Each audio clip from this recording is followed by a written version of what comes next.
성전에 오신 여러분 모두를 환영하고 축복합니다.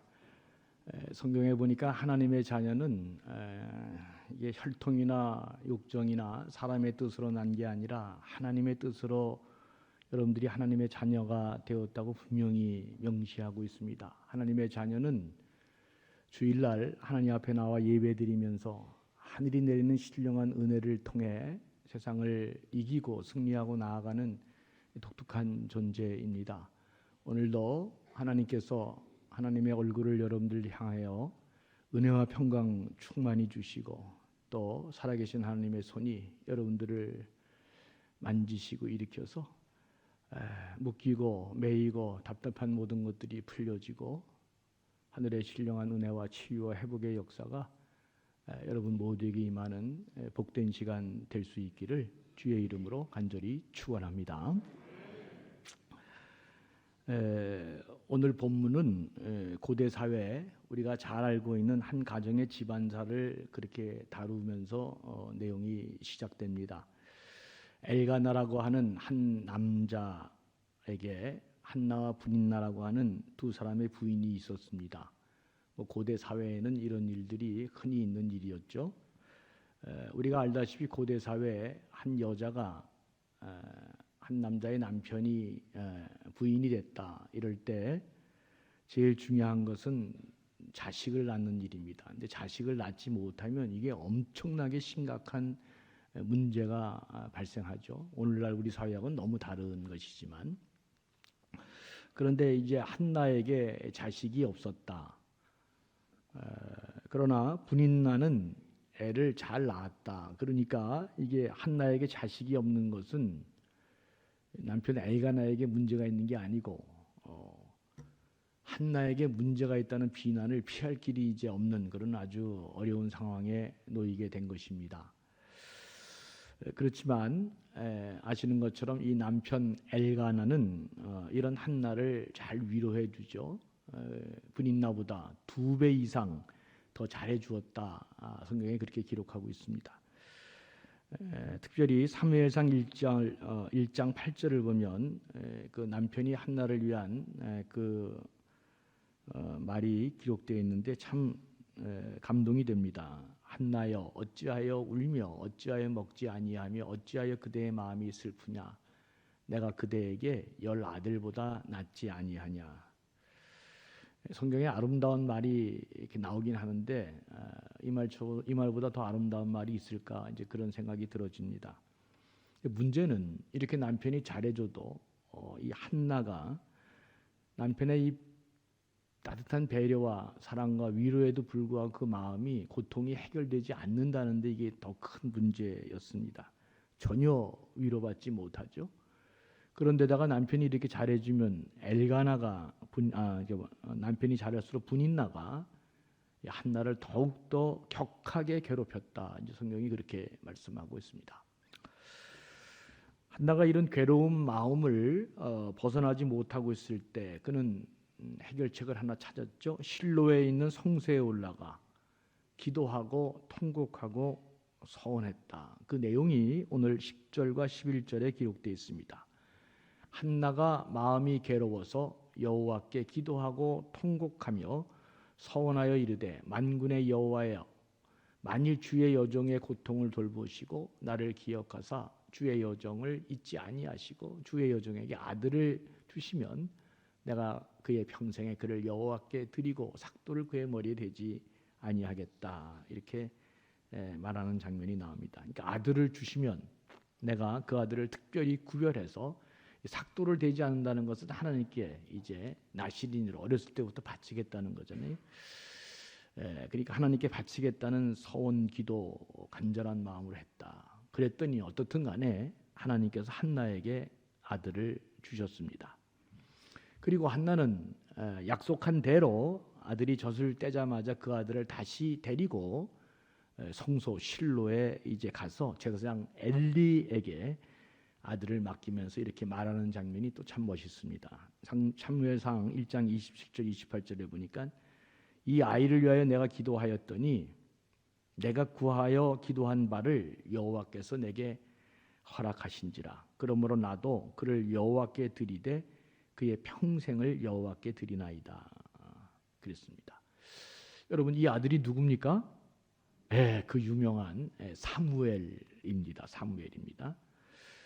그래서 2024년을 올해는 진짜 우리 교회 잘 돼야 되고 여러분 모두가 잘 돼야 되겠다는 마음으로 제가 오늘 이 본문을 통해 아주 중요한 영적 교훈을 또 이 세상에서 잘 되는 길을 여러분들에게 지금 말씀을 드리려고 합니다. 먼저 첫 번째 생각할 것은 고통 속에 있는 한나가 먼저 그 영혼의 평안함을 찾고 행복해졌다고 하는데 언제 그가 그 영혼이 평안함을 찾고 행복해졌는가, 이걸 아는 게 대단히 중요합니다. 18절에 보죠. 18절에 보면 가서 먹고 얼굴에 다시는 근심빛이 없더라 그랬습니다. 가서는 뭐냐면 이제 기도하고 성소 실로를 떠나서 자기 집에 간 것을 말하는 거죠. 그러니까 실로 성소에서 기도를 간절히 하고 이제 갔다, 집으로 갔는데 가서 먹고 얼굴에 다시는 근심의 빛이 없더라. 그러니까 정확하게 말하면 아들을 주시면 평생에 그를 여호와께 드리겠다, 하나님 앞에 기도하고 서원할 때 그때부터 한나의 마음이 평안해졌다, 이제 그런 말입니다. 이게 중요하죠. 남편이 아무리 따뜻하게 위로해줘도 위로가 되지 않았습니다. 그리고 아들을 지금 얻은 것도 아닌데, 문제가 해결된 것도 아닌데 아들을 주시면 평생 내가 주님께 바치겠다 이렇게 기도하고 그가 어떻게 됐다? 마음이 평안해지고 그리고 이전처럼 잘 먹고 정상적으로 생활을 할 수 있었다. 이 말이 아주 중요합니다. 그러니까 이 사무엘상 첫 번째 이 성경이 주는 메시지가 뭐냐? 하나님 앞에 전심으로 자기 마음을 토로하고 기도할 때 하나님이 주시는 축복의 첫 번째가 뭐냐? 그 마음에 평안을 허락해 주신다. 하나님이 우리 마음과 생각을 보호하시고 지켜주신다. 이게 기도가 주는 첫 번째 위력이다. 이게 이제 그 성경에 나오는 기도의 모든 것들을 정리한 기도 신학을 이렇게 연구해 보면 이 한나의 기도가 대단히 중요한데, 그 한나의 기도의 첫 번째 주는 메시지가 뭐냐? 하나님 앞에 기도할 때 하나님 우리 마음과 생각을 보호하시고 지켜주신다. 그럼 어떻게 되죠? 하나님 우리 마음과 생각을 지켜주시면 사람이 좀 평안해지고 흔들리지 않고 그 다음에 악수를 두지 않게 되어 있습니다. 그리고 사람의 눈치를 안 보게 되어 있습니다. 내적인 안정감이 하나님 주시는 평안으로, 신령한 은혜로 그렇게 마음이 잡을 수 있다. 자상한 남편의 말도 전혀 위로가 되지 않고 어떤 사람의 말로도 이렇게 위로받을 수 없을 때, 여러분 인생을 살 때 그럴 때가 있죠. 아무리 옆에 사랑하는 남편이, 아내가, 자식들이 뭐 친구가 이렇게 해준다 해도 전혀 위로가 안 될 때가 있습니다. 그럴 때가 있습니다. 그럴 때 하나님 앞에 토로하고 자기의 마음을 쏟아내면 어떤 일이 벌어지느냐? 세상이 주지 못하는 평안을 하나님이 주신다. 이게 오늘 첫 번째로 주는 영적인 교훈입니다. 왜 중요한가? 사람이 평안함을 잊어버리면, 평안함이 흔들리면 그 다음부터 엉망이 됩니다. 판단도 잘 못하고 가지 말아야 될 때를 가고 먹지 말아야 될 거 먹고 만나지 말아야 될 사람 만나서 더 이상해지고, 사람이 이게 공허해지면, 평안이 없어지면 사람이 이상해집니다. 그렇게 돼 있습니다. 누구나 다. 그리고 그때는 왜 이렇게 거짓말도 쉽게 들어오고 사람이 이렇게 엉망이 되는지, 내 마음이 공허하고 외로워서 의지할 곳이 없어서 그런 일이 벌어집니다. 그런데 하나님이 자기 마음을 주체하지 못하고 하나님께 쏟아내면은 세상에 주지 못하는 그 평안을 주신다. 우리 마음과 생각을 보호하시고 지켜주신다. 제가 말씀드렸죠. 저는 우리 둘째 아들이 미국의 대학에 들어갈 때 이젠 죽어도 어떻게든지 한국에 들어가야 되겠다. 그래 교회를 먼저 사임을 했습니다. 저는 정직하게 먼저 사임하고 그리고 한국에 들어가겠다고 그렇게 했습니다. 근데 이제 잘 못 갔어요. 기도가 이제 이게 한국에 잘 길이 열리질 않았어요. 그래서 이제 10월 달이 됐는데 10월 달이 지나고 2달 딱 남았는데, 그래서 제가 저희 집사람한테 그랬습니다. 하나님이 길을 열어주시지 않는 것 같다. 이민 사회 다시 목회를 시작해야 될 것 같다. 이제 이런 생각을 나누면서 그때 이제 기도가 중요한 거를 누구도 잘 알고 있으니까 기도를 하는데 이게 남의 교회 가서 하니까 진짜 기도가 안 되더라고요. 내가 그때 그걸 많이 느꼈습니다. 그래도 이제 2달밖에 안 남으니까. 근데 담임 목사님이 교회를 사임하고 1년이 넘어가면 대개 다른 교회로 가기가 쉽지 않습니다. 문제가 있다고 다른 사람들이 보고 있기 때문에. 그냥 2달 남았는데 그렇게 하나님 앞에 이건 뭐 애들도 집사람도 해결해 줄 수 있는 문제가 아니고 친구 동료 목사도 아무도 해결이 안 됩니다. 진짜 여기서 이민 목회를 또 해야 되는지 한국에 그렇게 가고 싶은데 갈 수 있는지 이게 그렇게 울부짖고 기도했는데 내가 이 한나의 기도를 이해를 하는 거예요. 어쩌면 하나님이 그렇게 내 마음에 평강을 주시는지 흔들림이 없었습니다. 2달밖에 이제 2달이 지나면 1년이 가는데도 이민교회 이력서를 내거나 다른 주에 알아보질 않았습니다. 자꾸 내 마음속에 하나님이 나를 한국에 보내주신다는 그 평안함이 이렇게 마음에 넘쳐나더라고요.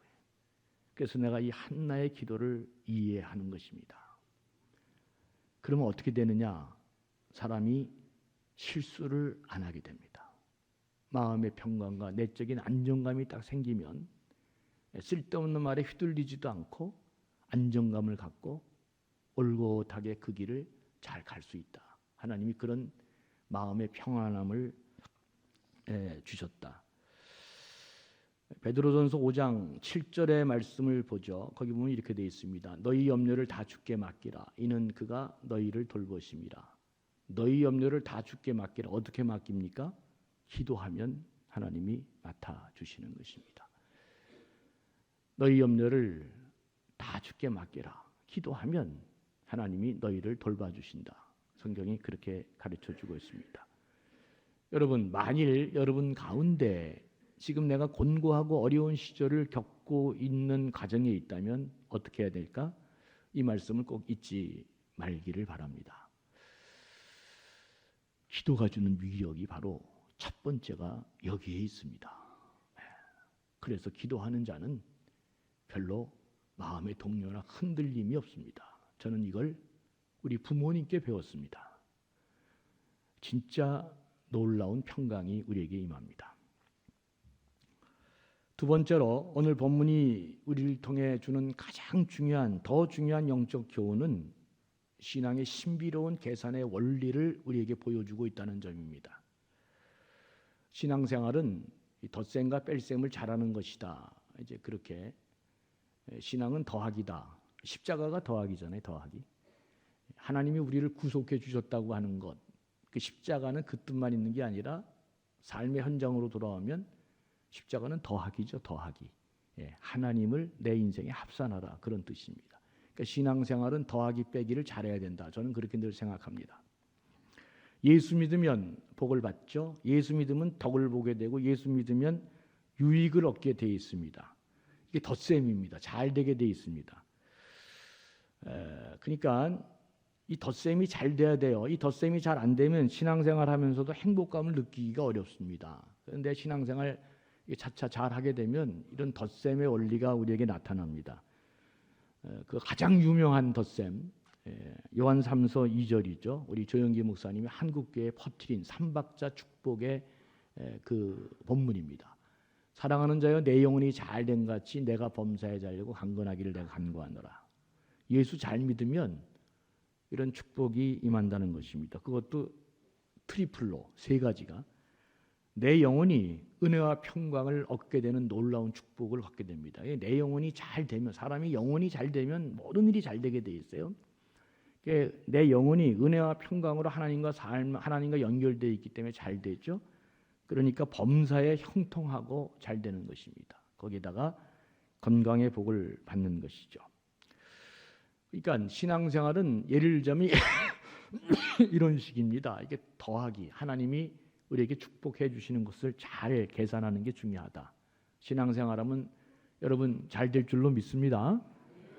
그런데 제가 성경을 더 깊이 연구해보고 우리 지난날의 삶의 흔적들을 다 이렇게 살펴보니까 사람이 어떨 때 더 깊은 경지의 신앙에 들어가고 세상 말로 어느 때 대박이 터지느냐, 그거는 덧셈이 아니고 뺄셈을 잘할 때 이런 일이 일어난다는 사실을 성경 도처에 또 우리 삶의 현장에서 발견할 수 있습니다. 한나는 하나님이 아들을 주셨을 때 너무 행복했습니다. 덧셈이죠. 기도하니까 하나님이 내 기도에 응답해 주시고 아들을 얻었습니다. 그런데 더 중요한 것은 그 아들을 뺄 때도, 다시 말하면 하나님께 드렸을 때도 그는 여전히 행복했다고 하는 놀라운 사실을 성경이 보여줍니다. 그러니까 능력 있는 신앙은 자기 삶에 가장 소중한 것을 손 놓으면서 하나님이 역사하는 다른 세상을 보는 것입니다. 이 아브라함도 100세의 아들을 낳았습니다.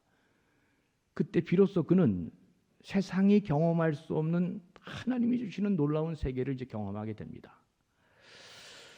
덧셈의 신앙은, 이 덧셈의 신앙 잘 되는 건 주로 자기와 관계가 되어 있습니다. 자기 축복에 관계되지만 뺄셈의 신앙은 하나님의 역사와 크게 연관되어 있다는 사실을 깨닫게 됩니다.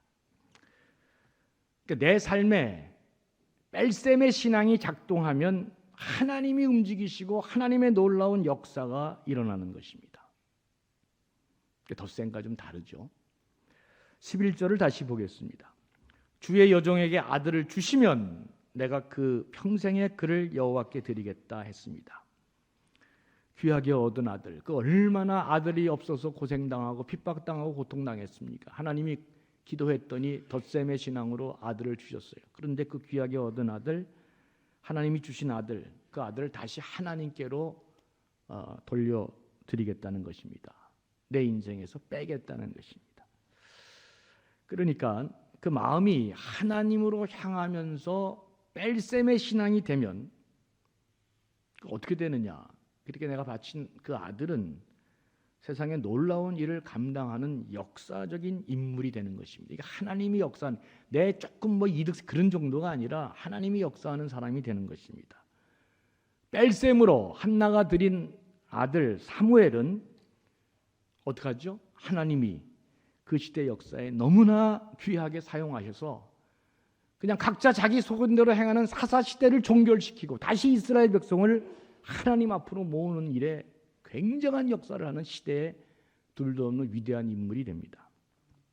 왜 그랬을까? 하나님의 역사와 능력이 사무엘에게 나타났기 때문에 그렇습니다. 사무엘은 당시 이스라엘의 초대 두 왕이었던 사울과 다윗, 그 두 사람을 기름 부음 주고, 기름 부음이 없으면 안 되는데 왕으로 탄생시킨 당시 최대 영적 파워를 가진 가장 힘 있는 위대한 영적 지도자가 바로 사무엘입니다. 하나님이 드렸더니 하나님의 역사가 그에게 나타났다.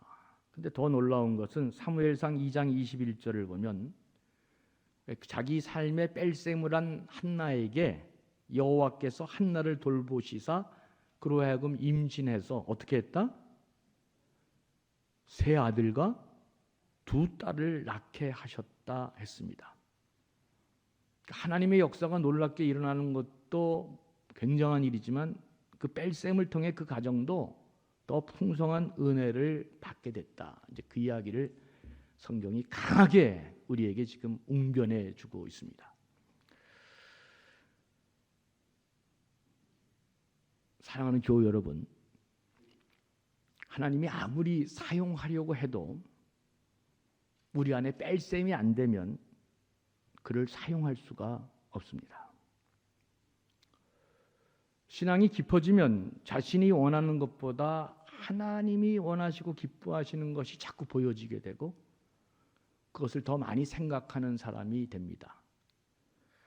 우리 안에 뺄셈이 작동하는 것입니다. 이 뺄셈이 될 때 하나님께서 그를 사용하시고 그런 교회를 더 크게 사용하는 것입니다. 성경도 이렇게 되어 있지만 제가 목회하면서 실존적으로 봤을 때 저분은 신앙생활을 진짜 잘하는 것 같은데 왜 저 정도밖에 안 될까?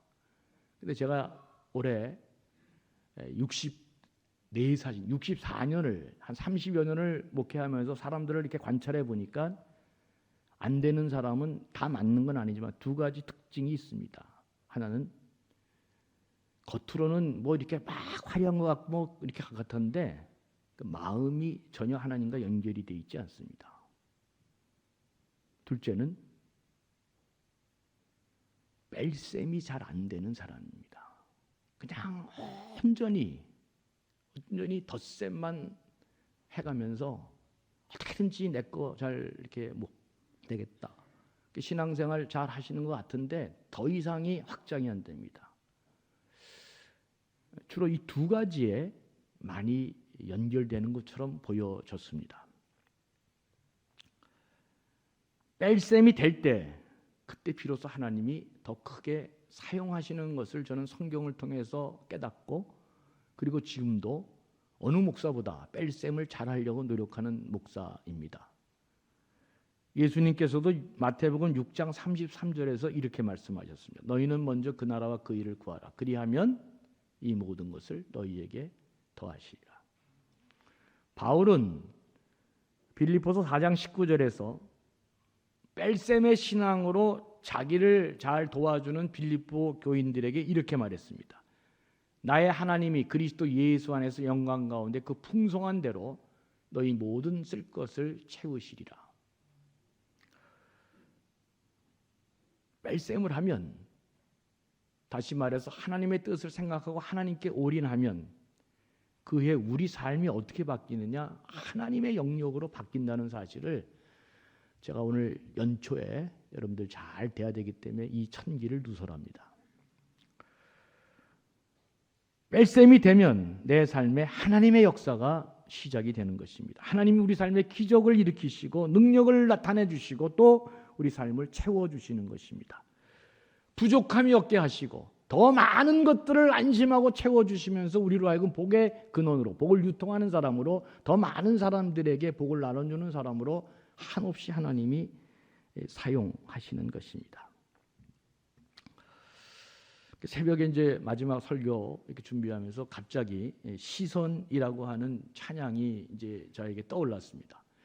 제가 이제 설교 준비할 때 워밍업을 좀 하거든요. 워밍업을 설교 준비하는데 뭘 워밍업을 하냐면 이 가스펠송을 좀 들어요. 그래서 내 영혼을 짜 이렇게 좀 만들어 놓고 그 다음에 하는데 그때 이제 시선이라는 찬양을 많이 들었는데 오늘 세계적인 가수, 세계적인 우리 저 솔리스트 우리 김유순 권사님의 손자입니다. 우리 박정원 선생님이 여러분 잘 모르시는데 그래서 제가 오늘 또 여러분들에게 좀 소개도 하고 해서 이 시선이라는 찬양을 우리 박정원 솔리스트가 부를 때 여러분 가사를 보시면서 이게 어떻게 신앙 고백으로 나온 건지 한번 보시면서 한번 은혜 한번 나누시기 바랍니다.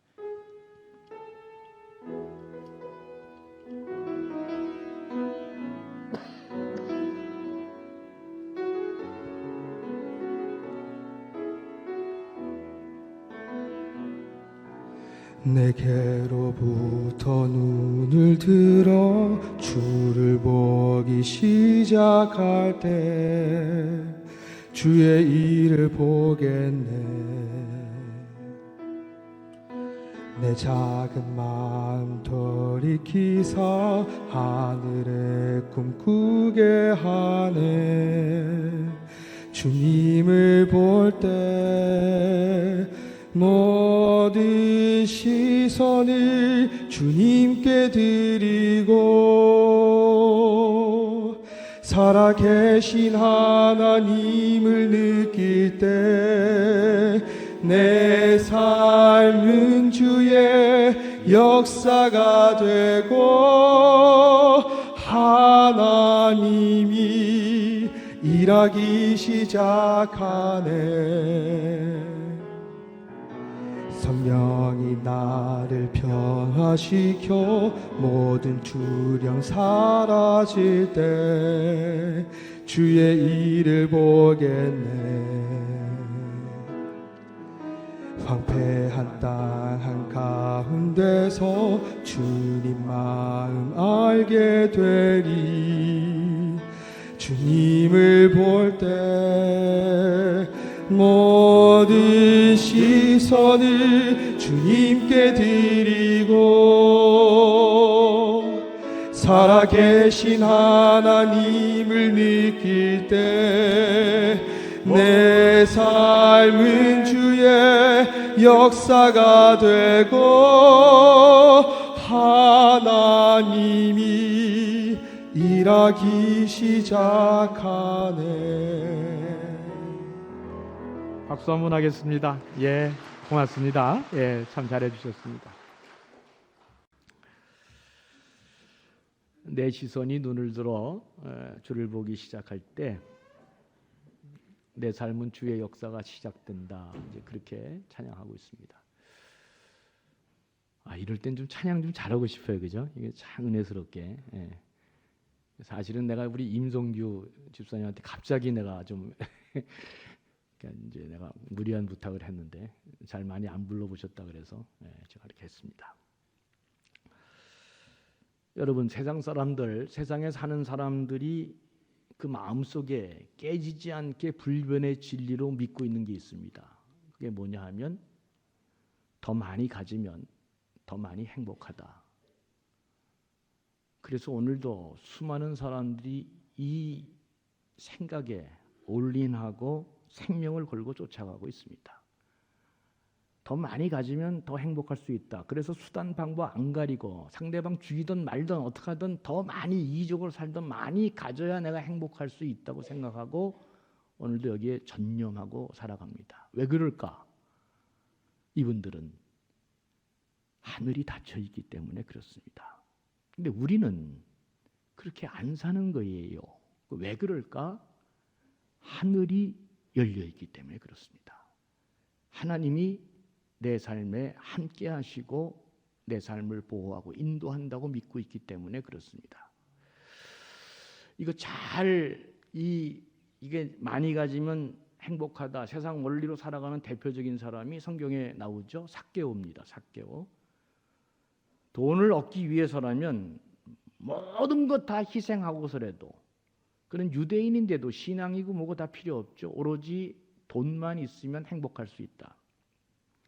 그래서 무슨 일을 하든지 간에 그런 모든 걸 돈하고 연결시켜서 어떻게 하면 내가 무슨 일을 하든지 간에 돈을 확보해야 되겠다, 이 생각으로 살아왔던 사람이 삭개오입니다. 여러분, 우리도 그럴 수 있죠. 예. 그러나 그렇게 해서 돈을 많이 쥐었는데 어떻게 됐을까? 돈이 있는 것만큼 자꾸 소외되고 소외된 만큼 외로워지고 그리고 자꾸 사람들이 그 곁을 떠납니다. 이런 삭개오가 주님을 만나죠. 그래서 주님이 묻지도 않았는데 삭개오가 먼저 누가복음 19장 8절에서 이렇게 말합니다. 주여 보시옵소서, 내 소유의 절반을 가난한 자들에게 주겠사오며 토색한 게 있으면, 빼앗은 게 있으면 네 갑절로 갚겠다. 한 번도 뺄셈의 삶을 살아보지 않은 사람이 이 엄청난 혁명적인 이야기를 지금 하고 있습니다. 재산의 절반을 가난한 사람에게 나누어 주겠습니다. 그리고 어떻게 됐다? 삭개오는 이전과는 너무나 다른 세상을 살게 됐다. 주님이 그런 삭개오를 보고 뭐라고 놀라서 얘기하느냐? 오늘 이 집에 구원이 임했다, 그렇게 말씀하고 있습니다. 신앙은 덧셈만 잘하면 안 되고 뺄셈을 할 때 삶이 풍성해집니다. 세상 사람들은 이게 안 됩니다. 왜? 하늘이 닫혀 있기 때문에. 하나님이 내 삶과 연관되어 있지 않다고 생각하기 때문에. 그런데 우리는 이게 가능합니다. 하나님을 믿고 있기 때문에. 아직도 이게 잘 안 되면 어떡하나? 신앙이 좀 미숙한 것입니다. 오랜 신앙생활을 하고도 잘 안 되면은 이게 잘 안 되기 때문에 하나님이 더 많은 축복을 부어줄 수가 없는 것입니다. 그래서 그냥 고만고만 살다가 말 수도 있습니다. 내 손에 쥐고 있는 것이 조금만 빠져나가도, 조금만 덜어내도 삶이 뿌리째 흔들리고 무너지는 사람들이 얼마나 많은지 모릅니다. 신앙에 아직 초보에 있기 때문에 그렇습니다. 성경에 보니까 더 놀라운 사람들도 많이 있어요. 이 베드로나 바울 같은 사람은 주님 만났을 때 덧셈 필요 없다, 아예 뺄셈으로 들어갑니다. 주님 딱 만나자마자 배와 아버지를 버려두고 주님을 따랐다, 그렇게 기록하고 있습니다. 바울은 주님을 만났을 때 빌립보서 3장 8절에서 이렇게 말합니다. 내가 그를 위하여 모든 것 잃어버리고 배설물로 여김은 그리스도를 얻고 그 안에서 발견되려 함이라 그랬습니다. 그러니까 그들은 주님으로부터 덧셈으로 풍성해지기도 전에 아예 주님의 너무 그 위대하시고 크심을 깨닫고 바로 뺄셈에 들어갔던 사람들입니다. 그래서 성경에 주님이 그렇게 크게 쓴 사람으로 우뚝 서 있는 것입니다. 박태석 목사가 잘 되려면 어떻게 해야 될까? 자명합니다. 그죠? 여기 뭐 베드로, 바울 다 보잖아요. 그게 그 사람의 그릇이고 역량입니다. 얼만큼 내 삶에 덧셈뿐만 아니라 뺄셈의 신앙을 내가 잘 갖추고 있는지, 이게 참 중요합니다. 1월 달부터 여러분들이 입양하신 탄자니아 어린아이들에 대한 그 입양금이 이제 여러분의 카드에서 빠져나가기 시작할 것입니다. 일부러 제가 1월 달로 다 마쳤습니다. 왜냐하면 2024년 우리에게 너무 중요한 한 해이기 때문에 그 마치려고 다 그렇게 했습니다. 우리 가운데 커피 한 두세 잔, 짜장면 하나만 덜 먹으면 3만 원을 아이들에게 보내면 그 3만 원이 탄자니아에서 그 아이 하나가 살아납니다. 근데 여러분들이 그 작정하실 때 올해 우리가 102명이 작정했습니다. 마치 청교도들이 미국에 도착한 인원하고 비슷해요. 근데 여러분 가운데 내가 여기 봤을 때 한 사람도 이 아이를 내가 도와주고 하나님께 복 받겠다 이렇게 생각한 사람은 한 사람도 없습니다. 내가 받은 복이 많은데 아이가 너무 가엾고 불쌍하니까 내가 올해는 조금 내 것을 헐어서라도 이 아이를 살려내야 되겠다, 그런 마음으로 여러분들이 다 했습니다. 근데 저는 여러분들을 향한 기도가 다릅니다. 올해 우리 교회 시작부터 뺄셈의 신앙으로 가는 이들은 그거 알지 못하고 했지만 하나님 부디 이 작은 게 우리 교인들의 축복의 통로의 시작이 되기를 기도하고 있습니다. 제가 이번 주에 기도원에 들어갑니다. 올해는 다른 해와 좀 다릅니다. 올해 좀 잘 되기를 바라는 마음으로 140명 분이 기도를 냈는데 지금도 늦지 않았습니다. 여러분 내십시오. 오늘까지입니다. 올해 무조건 여러분들이 잘 되고 우리 교회가 더 능력 있고 복된 교회가 되려니까, 그래도 제가 여러분 하나님께서 목자로 세워주신 내가 목사 아닙니까? 내가 기도하는 게 좀 낫지 않겠나? 발음이 안 돼서 잘 안 된다고요? 오늘 기도 제목 좀 내세요. 안내문들 내시기 바랍니다. 사무실에 가면 다 낼 수 있도록 되어 있습니다. 그리스도인들은 상황에 관계없이 행복할 수 있는 사람들입니다. 적게 가지고도 풍성할 수 있고 작게 가지고도 행복할 수 있습니다. 그걸 세상에 보여줄 수 있는 사람입니다. 왜 그럴까? 세상 사람들은 하나님이 없고 우리는 하나님이 있기 때문에 그렇습니다. 그래서 다윗은 여호와는 나의 목자시니 내가 부족함이 없으리로다. 그가 나를 푸른 초장으로 인도하시고 쉴 만한 물가로 인도하신다. 말씀이 내 영혼을 은혜와 평강으로 인도하니까 자꾸 미래가 열려 있는 거예요. 물론 준비하고 계획하고 노력하는 것 참 좋은 일이지만 우리 그리스도인들은 성령 안에서 또 주님과 동행하는 삶이 익숙해지면 절대로 미래가 불안하지 않습니다. 하나님 말씀이 내 안에 작동하게 되면 하나님이 나를 도와주시고 지키시고 보호하신다는 것을 믿고 있기 때문에, 그래서 결정적인 순간에 뺄셈의 신앙이 가능한 것입니다. 내 지갑을 열 수 있는 것입니다. 내 시간을 낼 수 있는 것이고, 내가 또 오늘도 귀하게 피 묻은 이 당신의 교회를 위해서 헌신할 수 있는 것입니다.